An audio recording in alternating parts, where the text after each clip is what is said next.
Kubera channel స్వాగతం అండి. So మనము ఈరోజు సెన్సెక్స్ చూసినట్లయితే మనకి జస్ట్ 312 పాయింట్స్ డౌన్తో 78,271 దగ్గర క్లోజ్ అయింది. నిఫ్టీ వచ్చేసి మనకి 0.18% డౌన్తో 23,696. సో ఆల్మోస్ట్ 700 దగ్గర క్లోజ్ అవ్వడం చూస్తున్నాం. ఓకే, సో ఈ వచ్చేసి మనకి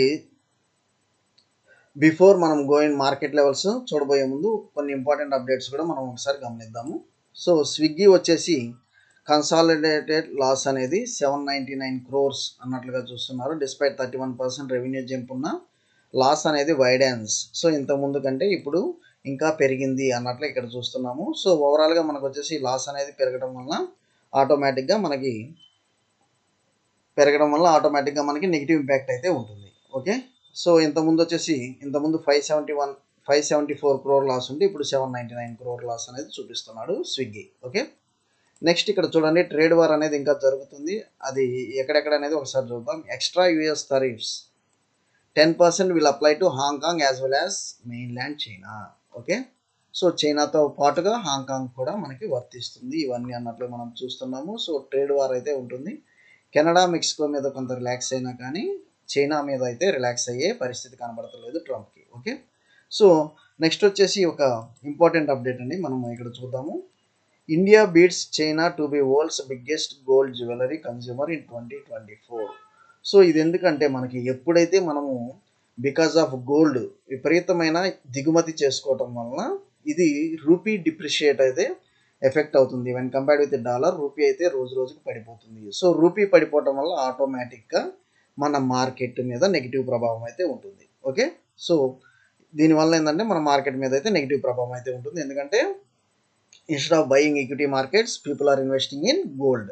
ఓకే, గోల్డ్ మీద ఇన్వెస్ట్ చేస్తున్నారు. Okay, so and moreover మనకు వచ్చేసి ఒక ఆర్బీఐ మీట్ అనేది కూడా మనకి 5, 6, 7 సో ఆల్రెడీ ఈరోజు స్టార్ట్ అయింది, రేపు కూడా ఉంటుంది.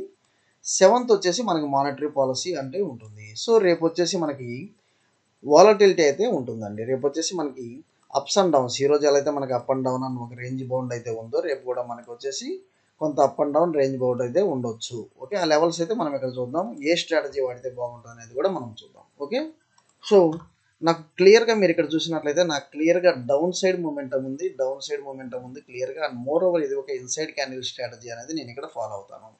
సో ఈ క్యాండిల్కి ఇన్సైడ్ ఇది ఫామ్ అయింది. This is called inside candle strategy. So ఎప్పుడైనా ఇన్సైడ్ క్యాండిల్ స్ట్రాటజీ నాకు వచ్చేసి 23,728. సో ఇది కనుక అప్ సైడ్ బ్రేక్ అయితే కాల్ ఆప్షన్ బై చేస్తాను, డౌన్ సైడ్ బ్రేక్ అయితే పుట్ ఆప్షన్ అనేది బై చేస్తాను. ఓకే, కాకపోతే మీరు ఇక్కడ చూడాల్సింది ఏంటంటే ఒక డౌన్ సైడ్ మూమెంటం అనేది మనకి ఇది ఇక్కడ వచ్చేసి అగ్రెసివ్ డౌన్ సైడ్, ఇది కనుక మనకు వచ్చేసి బ్రేక్ అవ్వకుండా ఉన్నంతసేపు నేను వచ్చేసి డౌన్ సైడ్ మూమెంటమే చూస్తాను. సో 23,728 బ్రేక్ అవ్వనంత సేపు నేను డౌన్ సైడే చూస్తాను. అండ్ సో మీరు వచ్చేసి ఇది కాల్ ఆప్షన్ బై చేయండి, ఇక్కడ పుట్ ఆప్షన్ బై చేయండి. ఈజీగా వచ్చేసి మీరు వచ్చేసి స్టాప్ లాస్ వచ్చేసి మనకి నియర్ అబౌట్ 40 పాయింట్సే కాబట్టి మనం ఈ ట్రేడ్ అయితే తీసుకోవచ్చు. సో డౌన్ సైడ్ ఉందా అప్ సైడ్ ఉందా అంటే టార్గెట్స్ ఎంతవరకు ఉండొచ్చు అనేది చెప్తాను. రేపు వచ్చేసి మనకి డౌన్ సైడ్ వచ్చేసి నాకు నియర్ అబౌట్ వచ్చేసి ఫస్ట్ టార్గెట్ 23,628 తీసేస్తే నాకు వచ్చేసి నెక్స్ట్ 23,423. సో ఈ లెవెల్స్ దాకా కనిపిస్తుంది. ఫస్ట్ వచ్చేసి నేను 23,572 టార్గెట్ పెట్టుకుంటున్నాను ఈ లెవెల్లో. నెక్స్ట్ వచ్చేసి ఈ లెవెల్లో. సో మనకి ఇంత కరెక్షన్ రావచ్చా అంటే రేపు కాకపోయినా ఎల్లుండి, because of monetary policy meeting వల్ల కొంత హెవీ వాలటిలిటీ అయితే ఉంటుంది.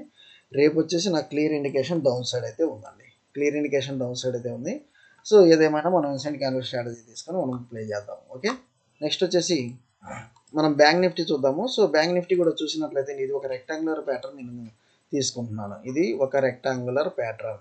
సో ఈ రెక్టాంగులర్ ప్యాటర్న్ మనకి ఎంత ఉందండి, జస్ట్ మనకు వచ్చేసి 200 పాయింట్స్ గ్యాప్. ఇది మొత్తం వచ్చేసి మనకి 200 పాయింట్స్, 50,300 నుంచి 50,500, జస్ట్ 200 గ్యాప్లో బ్యాంక్ నిఫ్టీ ట్రేడ్ అవ్వడం అనేది మనకి సో చాలా మనకి ఒక స్మాల్ రేంజ్లోనే ట్రేడ్ అయింది. సో నేను వచ్చేసి 50,500 అబౌవ్ వచ్చేసి నేను కాల్ ఆప్షన్ బై చేస్తాను, బిలో వచ్చేసి నేను పుట్ ఆప్షన్ బై చేస్తాను. కాకపోతే లాస్ట్ మనకి ఈ యొక్క ప్యాటర్న్ మనం చూసినట్లయితే ఏబిసి ప్యాటర్న్ అనేది మనం ఒకసారి చూసినట్లయితే నాకు ఇక్కడ ఎంట్రీ ఇచ్చేసింది. అండ్ మోర్ ఓవర్ ఇక్కడ ఈఎంఏ స్ట్రాటజీ ప్రకారం కూడా నాకు డౌన్ సైడ్ మూమెంటమే ఉంది. సో ఓవరాల్ నాకు వచ్చేసి ఇది డౌన్ సైడ్ మూమెంటం ఉంది.